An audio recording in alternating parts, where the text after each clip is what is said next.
बिस्मिल्लाहिर्रहमानिर्रहीम। अस्सलाम वालेकुम बेटा, कैसे हैं आप लोग। बेटा, हमारा आज का टॉपिक है चैप्टर नंबर 11 का आखिरी टॉपिक, अर्हीनियस इक्वेशन।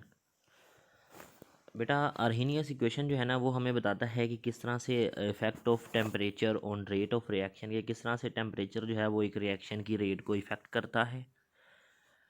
ये हमें अर्हीनियस एक साइंटिस्ट था बेटे, उन्होंने एक इक्वेशन की फॉर्म में जो है वो हमें एक्सप्लेन किया। अर्हीनियस इक्वेशन क्या है, K is equal to A small e, और उसकी पावर जो होगी वो होगी minus E A over R T. तो ये हमारे पास बेटा जो है वो अर्हीनियस इक्वेशन है। इस इक्वेशन की मदद से जो है वो हम ये समझ सकते हैं कि किस तरह से टेम्परेचर जो है वो रेट ऑफ रिएक्शन को इफ़ेक्ट करता है।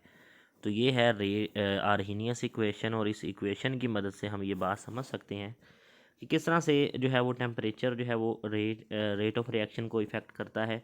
तो आपने ये बात याद रखनी है कि इस इक्वेशन के मुताबिक वो कहता है कि अगर आप टेम्परेचर इंक्रीज़ करेंगे तो रेट कांस्टेंट, यानी कि यहाँ पे जो है वो रेट कांस्टेंट, और ये एक्सपोनेंशियली वो जो है ना रिलेट है ई ए से, यानी ई ए जो है वो ई की पावर में है ना, तो इसको एक्सपोनेंशियली कह रहा है। टेम्परेचर यहाँ पे टी है और ये एब्सोल्यूट टेम्परेचर होगा, और आर जनरल गैस कांस्टेंट है, और ई जो है वो बेस है नेचुरल लॉग की।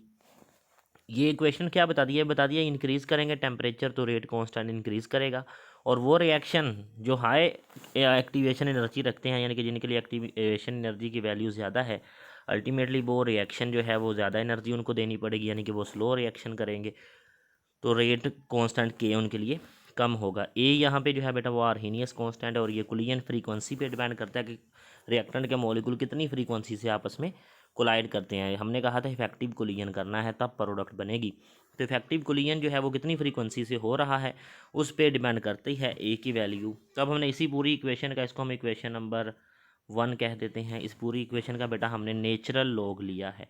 नेचुरल लॉग क्यों लिया है, क्योंकि यहाँ पे हमें स्मॉल ई नज़र आ रहा है। ये स्मॉल ई जो है ना, अगर ये सिंपल लॉग लेते हैं ना बेटा, सिंपल लॉग, तो उसकी बेस होती है 10, तो हम कहते हैं log of 10 is equal to 1। लेकिन अगर ई है तो ई का जो एंटी होगा वो नेचुरल लॉग हुआ, नेचुरल लॉग ऑफ ई जो है वो हमारे पास 1 होगा, तो इसलिए हम यहाँ पे नेचुरल लॉग ले रहे हैं। एल एन के का भी हमने एल एन ले लिया, और यहाँ पे हमने नेचुरल लॉग ले लिया इस दोनों साइडों पे। तो रूल हम लॉग वाला ही अप्लाई करेंगे कि log natural log of k is equal to, यहाँ पे देखें तो ये ए और ई आपस में मल्टीप्लाई हो रहे हैं, तो हम लॉग की प्रॉपर्टी है कि जब दो वेरिएबल आपस में मल्टीप्लाई हो रहे हैं तो हो रहे होते हैं तो उनके दरमियान में प्लस की साइन आ जाती है। तो log of A plus log of E, और उसकी पावर में जो होगा वो एज इट इज़ आ गया।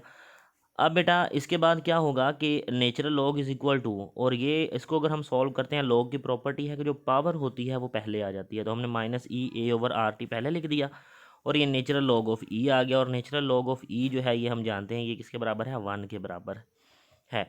तो हमें जो नेचुरल इक्वेशन मिलेगी वो मिलेगी natural log of k is equal to natural log of A minus जो यहाँ पे थी इनके साथ वो एज इट इज़ बेटा जो है वो यहाँ पे आ जाएगी minus E A over R T. और इसके बाद बेटा नेचुरल लॉग ऑफ के इज़ इक्वल टू, हमने ये पॉजिटिव फैक्टर था इसको बाद में लिख दिया, नेगेटिव वाले को पहले लिख दिया, तो ये हमारे पास आ गया minus E A plus log minus E A over R T plus log of A. तो ये हमारे पास इक्वेशन नंबर 2 आ गई है। अब बेटा हमने क्या करना है, हमने इस नेचुरल लॉग को सिंपल लॉग में कन्वर्ट करना है। तो नेचुरल लॉग जो है वो सिंपल लॉग के बराबर होता है कितना, 2.303 of natural log simple log. तो ये हमने क्या करना है, जहाँ जहाँ पे नेचुरल लॉग लिया लिखा हुआ है एल एन, वहाँ पे हमने सिंपल लॉग लिखना है।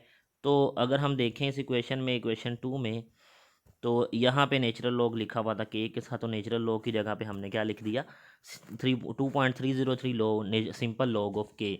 तो यहाँ पे नेचुरल लॉग ऑफ ए था तो वहाँ पे ये वैल्यू लिख दिया। अब हम इस वैल्यू को बेटा डिवाइड कर देते हैं दोनों साइड पे 2.303 से, ठीक है। तो इस पर डिवाइड करेंगे तो ये हमारे पास कट के लॉग ऑफ के आ जाएगा, और यहाँ पे इसके नीचे कुछ भी नहीं था साथ में, तो ये ई ए ओवर 2.303 आर टी आ गया, और ये लॉग ऑफ सिंपल लॉग था 2.303, तो डिवाइड करने से ये सिंपल लॉग ए रह जाएगा। अब ये जो इक्वेशन हमें मिली है इक्वेशन 3, वो कहता है ये इक्वेशन ऑफ स्ट्रेट लाइन है। कैसे है, y is equal to minus M X plus C, यहाँ पे y की जगह पे क्या आ रहा है बेटा, यहाँ पे y की जगह पे आ रहा है log ऑफ k, कि ये log ऑफ k अगर हम ग्राफ ड्रा करते हैं तो log ऑफ k हमें y एक्सिस पे लेना होगा। यहाँ पे x एक्सिस पे क्या आ रहा है, x एक्सिस पे अगर हम यहाँ पे इसको डिवाइड करें, समझें गौर से, तो बेटा ये हमारे पास आ गया log ऑफ k, ये y हो गया। यहाँ पे इसको आपने इस तरह अलग करना है इक्वेशन को, क्योंकि हमने टेम्परेचर और log ऑफ k यानी रेट कांस्टेंट के दरमियान में फ़र्क जो है वो रिलेशन ड्रा करना है। तो हमारे पास यहाँ पे जो m होगा -m, चले मैं इसको अलग करके लिख देता हूँ कि y हमारे पास यहाँ पे बराबर है log ऑफ k के, और -m यानी स्लोप नेगेटिव है ना, तो इसलिए हमने यहाँ पे -m लिखा है। इसका क्या मतलब है वो भी मैं बताता हूँ। -m यानी स्लोप किसके बराबर आ जाएगी, E A यानी एक्टिवेशन एनर्जी ओवर 2.303 R के बराबर है, ठीक है। और x यहाँ पे बराबर है 1/t के, x किसके बराबर है 1/t के, और ये जो log ऑफ a है वो c के बराबर है, यानी कि c किसके बराबर होगा, ये बराबर होगा ये बराबर होगा log ऑफ a के। और ये c यहाँ पे बेटा जो है ना ये इंटरसेप्ट है, ठीक है, ये c क्या है, इंटरसेप्ट है। तो ये हमारे पास आ गई इक्वेशन ऑफ स्ट्रेट लाइन, जिसमें हमने अलग करके वैल्यूज़ जो हैं वो लिख ली हैं कि y का क्या मतलब बनता है इस इक्वेशन में। यानी कि इस इक्वेशन को हम एक बार इस तरह से करके लिखेंगे कि log ऑफ k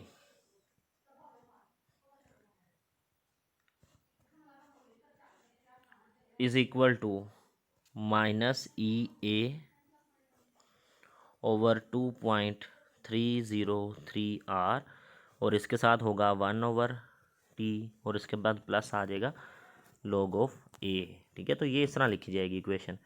अब हमने क्या किया, हमने ये कहा कि ये y है, ये स्लोप है, ये क्या है, ये स्लोप है, ठीक है, ये -m स्लोप है, तो ये -m है, और उसके साथ मल्टीप्लाई क्या हो रहा है 1/t, वो x है, ठीक है, प्लस जो है वो ये log ऑफ a जो है ये c होगा। तो ये इक्वेशन बन गई स्ट्रेट लाइन इक्वेशन, ठीक है, इसको आपने समझ लेना है।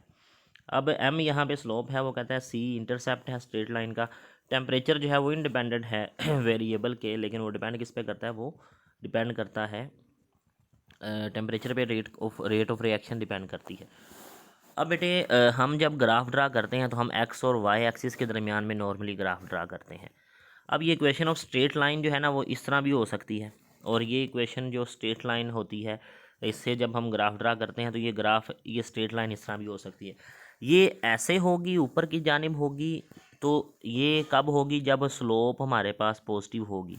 लेकिन जब स्लोप नेगेटिव में आएगी तो फिर हम ये लाइन ड्रा नहीं करेंगे, बल्कि फिर हम ये डाउनवर्ड लाइन जो है वो ड्रा करेंगे। तो यहाँ पे हमारे पास स्लोप जो थी बेटा, वो आपने देखा कि स्लोप जो थी वो नेगेटिव में आ रही है। यहाँ पे हमें स्लोप के पास साथ हमारे पास क्या आ रहा है, माइनस की साइन आ रही है, तो इसलिए हमारी स्लोप नेगेटिव है, तो हम ये लाइन ड्रा करेंगे, ठीक है, जो डाउनवर्ड होगी। तो अब इसमें स्टेट इक्वेशन के मुताबिक हमने पीछे रिलेशनशिप ड्रा किया था। हमने कहा था कि log ऑफ k हमारा y है, तो वो हमने y एक्सिस पे ले लिया log ऑफ k की वैल्यू, और 1/t जो था ये टेम्परेचर केल्विन में, तो ये 1/t है तो 1 पर केल्विन हो जाएगा। ये हमने x एक्सिस पे ले लिया। हमने वैल्यूज़ लेके जब लाइन ड्रा की तो हमारे पास ये आ गई। अब इस लाइन में बेटा यहाँ पे हमें स्लोप मिलेगी, और ये जो गैप आ रहा है x एक्सिस का और इस लाइन के स्टार्टिंग पॉइंट का, ये वाला, इस गैप को हम कहते हैं ये log ऑफ a यानी इंटरसेप्ट है। ये log ऑफ a यानी इंटरसेप्ट है, तो ये स्लोप जो है वो हमारे पास यहाँ पे इसके बराबर आ गई। तो स्लोप ये है, अगर हमने एक्टिवेशन एनर्जी जो है वो फाइंड करनी है, तो हम इस बटे के नीचे वाले फैक्टर को इधर ला के मल्टीप्लाई कर देंगे, तो ये हमारे पास नेगेटिव साइन भी इधर आ जाएगी। तो ये इक्वेशन आ जाएगी slope energy of activation is equal to minus slope multiply by 2.303 R। तो R की वैल्यू हमें पता है, और अगर हमें ग्राफ ड्रा करते हुए स्लोप मिल जाए तो बेटा हम ये काम जो है वो बड़ी आसानी से एक्टिवेशन एनर्जी भी इससे निकाल सकते हैं। यानी कि हमें क्वेश्चन क्या आता है कि how will you determine the activation energy by using Arrhenius equation. और आपने याद रखना है कि ये वेरी इंपॉर्टेंट लॉन्ग क्वेश्चन है। ये क्या है, ये वेरी इंपॉर्टेंट लॉन्ग क्वेश्चन है। इसको आपने लॉन्ग क्वेश्चन के तौर पर जो है वो प्रिपेयर करना है। ये बहुत ही ज़्यादा अहम जो है बेटा वो लॉन्ग क्वेश्चन है, तो आपने इसको लॉन्ग क्वेश्चन के तौर पर प्रिपेयर करना है, लॉन्ग क्वेश्चन के तौर पर आपने इसको प्रिपेयर करना है। ठीक है बेटे, ये था आज का लेक्चर। अब कल तक के लिए इजाज़त दीजिए बेटा। अल्लाह हाफिज़।